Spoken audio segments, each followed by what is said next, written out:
بسم الله الرحمن الرحيم. هذا شرح للتشست اكزامينيشن والريسبيراتوري اكزامينيشن. في المقطع هذا بنتكلم عن البركشن والاسكلتيشن.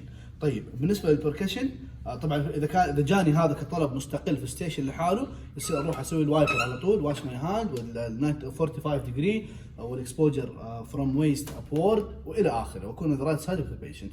طيب ببدا الان بالبركشن. بركشن نفس النقاط او الاماكن حقت البالبيشن او التي في اف، نفسها تبع البركشن، نفسها تبع الاوسكلتيشن، بس بضيف منطقه واحده زياده في البركشن والاوسكلتيشن اللي هي المنطقه هذه.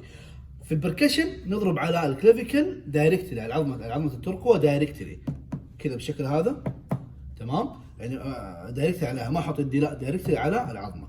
بعدين ابدا احط يدي. كيف احطها؟ ابدا من النوتش اللي هنا، انزل على السكند انتركوستال سبيس عن طريق الانجل فلوي، اروح للسكند انتركوستال سبيس بركاست، واروح اسوي بركشن هنا، انزل على اللي بعدها بركشن، والجهه الثانيه بركشن، انزل على اللي بعدها بركشن، واروح الجهه اللي بعدها بركشن، اروح الجهه اللي بعدها بركشن، واروح الجهه اللي بعدها بركشن، الين اوصل للفيفث انتركوستال سبيس. الطبيعي انه يكون عندي ريزونانس كله، فاقدر اقول انه ريزونانس اون بركشن، تمام؟ بس في المنطقه هذه اللي هنا الليفر ممكن يكون موجود في المنطقه هذه، فممكن لما اضرب اسوي بركشن يطلع الصوت دل.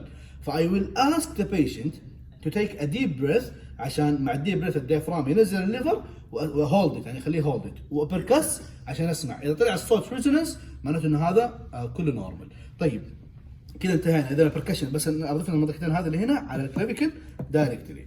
طيب نروح الان للاسكلتيشن.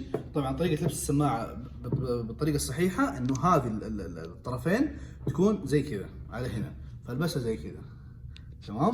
طيب ببدا اول شيء عندنا هذا الديافرام وهذا البل.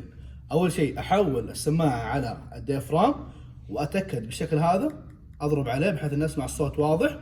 احط الديافرام هذا على البوستيريور تراينجل اوف ذا نيك، المنطقه هذه بوستيريور تراينجل اوف ذا نيك، واسمع في الجهه هذه واروح للجهه الثانيه، تمام؟ بعدين الف الجهه هذه كذا على الديافرام واتاكد انها شغاله، وابدا بالعشر مناطق حقت ايش؟ حقت التي في اف. 1 2 3 4 5 6 7 9 10.